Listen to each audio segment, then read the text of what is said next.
अरे भाग्यवान, मैंने सारे कपड़े धो दिए हैं। तुम जल्दी से वहाँ से एक कपड़े का गट्ठा ले आओ। हाँ हाँ, अभी लेकर आती हूँ। धोबी की पत्नी कपड़े का गट्ठर सिर पर रखती है और मंगलू की तरफ चल पड़ती है। तभी अचानक से उसका पैर जमीन पर पड़े एक पत्थर से टकराता है। बेचारी के जमीन पर गिरते ही मंगलू अपनी पत्नी को उठाने के लिए उसके पास जाता है। अरे भाग्यवान, तुम कैसे गिर गई? तुम्हें ध्यान से चलना चाहिए था। अजी, आप मेरे चलने को क्या दोष देते हो? जो किस्मत में लिखा होता है वही होता है। काश हमारा भी एक पुत्र होता तो यह कार्य मुझे नहीं करना पड़ता, वह हमारी मदद करवाता। लेकिन यह सब बोलकर क्या फायदा? हमारे जीवन में पुत्र का सुख कभी नहीं लिखा। अरे भाग्यवान, तुम दुखी मत हो। यदि ईश्वर ने चाहा तो हमारा पुत्र अवश्य होगा।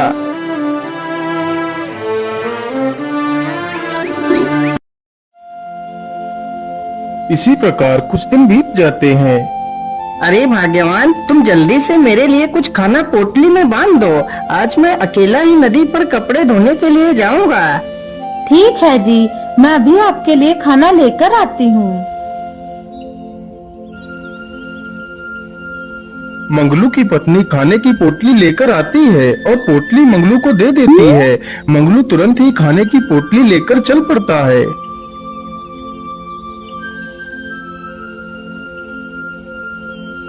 मंगलू नदी के किनारे पहुंचकर फिर से अपने काम में लग जाता है।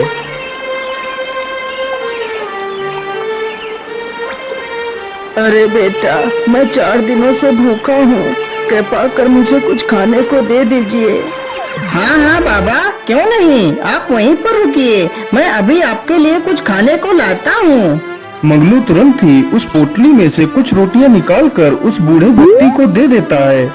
अरे बेटा, तुम तो बहुत दयालु हो, जिसने खुद का खाना मुझे दे दिया।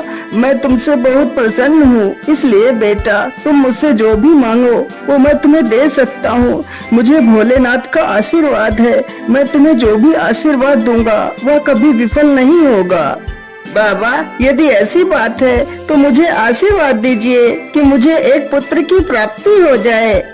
ठीक है बेटा, मैं भोलेनाथ से प्रार्थना करता हूँ कि तुम्हें जल्द ही एक पुत्र की प्राप्ति हो जाए। इतना सुनकर मंगलू बहुत खुश हो जाता है। फिर वह बाबा वहाँ से चला जाता है।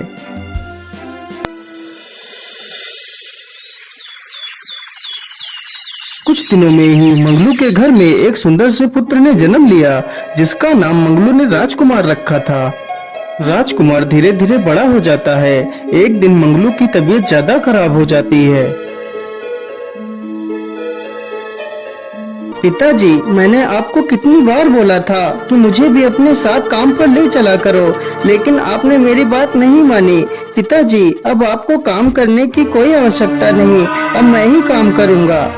राजकुमार को कपड़े धोने का काम अच्छा नहीं लगता था, इसलिए राजकुमार काम की तलाश में शहर की तरफ निकल पड़ता है।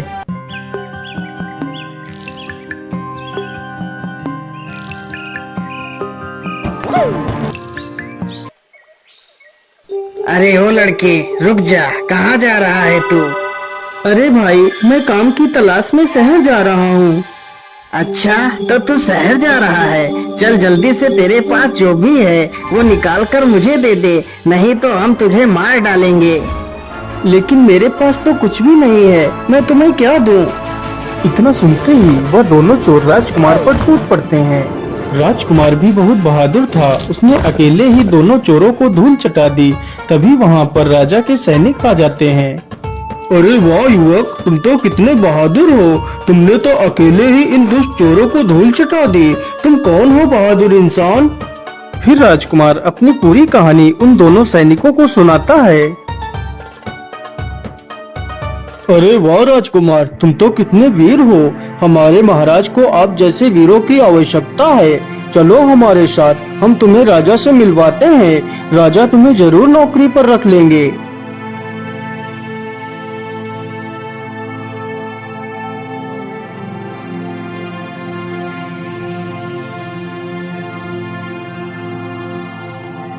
अरे वाह राजकुमार, तुम तो कितने वीर हो। मुझे तो तुम जैसे वीरों की ही तलाश रहती है। राजकुमार, आज से तुम मेरे विशेष अंगरक्षक हो। फिर राजा उसे अपना विशेष अंगरक्षक बना लेता है।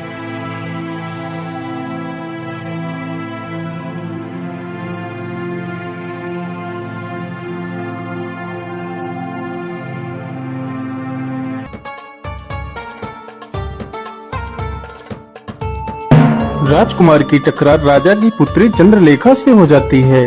चंद्रलेखा दिखने में बहुत खूबसूरत थी। राजकुमार चंद्रलेखा की सुंदरता को देखता ही रहता है और चंद्रलेखा भी राजकुमार को देखती ही रहती है।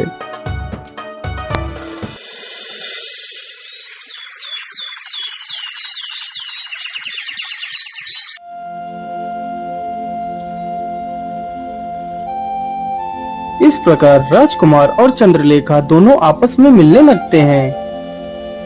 दोनों आपस में बात कर ही रहे थे कि तभी राजा का सैनिक राजकुमार और चंद्रलेखा को देख लेता है और सारी बात राजा को बता देता है।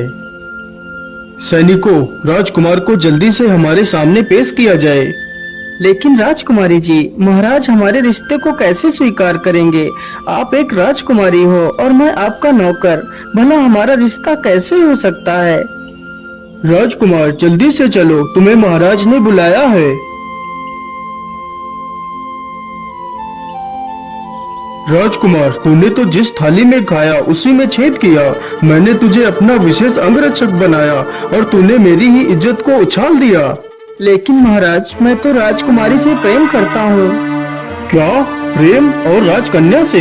एक नौकर होकर भी तेरी इतनी हिम्मत कि तू राजकुमारी से विवाह करे। सैनिकों, इसे पकड़कर कारागार में डाल दिया जाए। सैनिक तुरंत ही राजकुमार को कारागार में डाल देते हैं।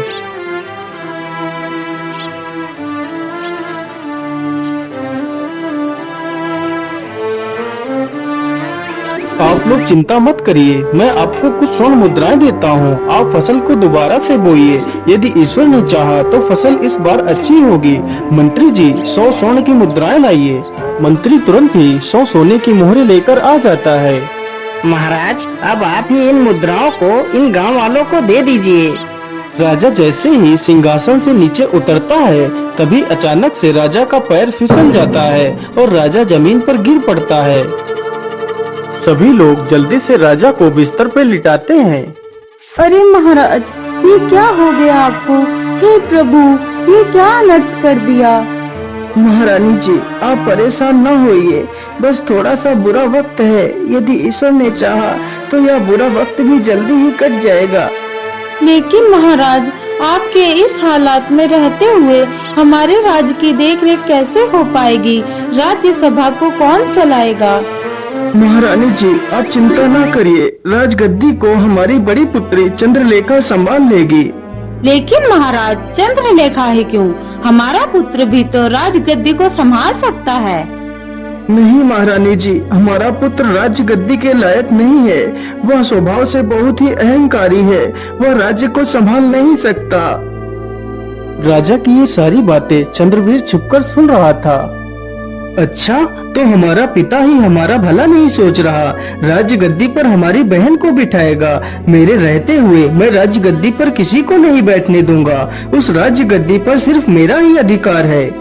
राजकुमार चंद्रवीर अपने साथियों के पास जाता है और उन्हें सारी कहानी सुनाता है। लेकिन राजकुमार जी, हम महाराज को कैसे मारेंगे? अरे झुमरू, हम लोग आज रात ही महाराज को बंदी बनाकर ले चलेंगे और जंगल में फेंक देंगे। जंगल में कोई ना कोई जानवर महाराज को खा जाएगा। आधी रात होते ही सैनिक तथा चंद्रवीर मिलकर राजा को बंदी बना लेते हैं।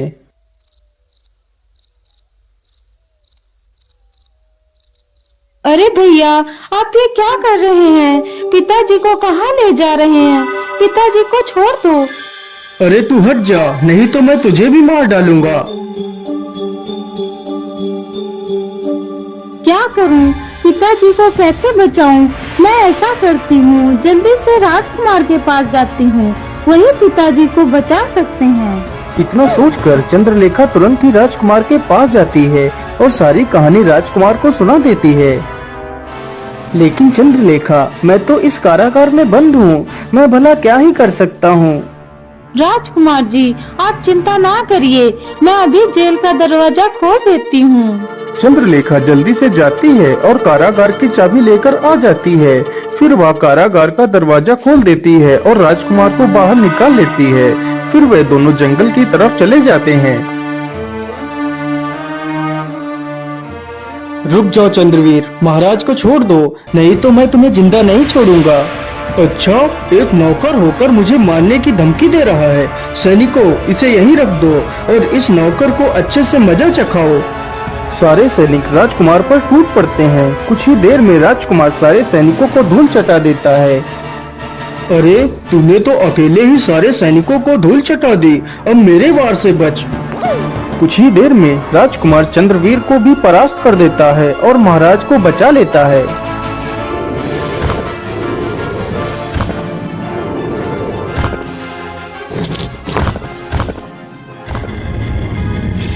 वाह पुत्र वाह, तुम तो कितने वीर हो। मैंने तुम्हें गलत समझा पुत्र, मुझे माफ कर दो। नहीं महाराज, आपसे कोई गलती नहीं हुई। एक पिता होने के नाते आपका ऐसा करना उचित था। बेटा, मैं आज अपनी पुत्री चंद्रलेखा का विवाह तुमसे करना चाहता हूँ और इस राज्य गद्दी को तुम्हें सौंपना चाहता हूँ। फिर राजा उन दोनों का विवाह कर देता है और राजकुमार को ही उस राज्य का राजा बना देता है।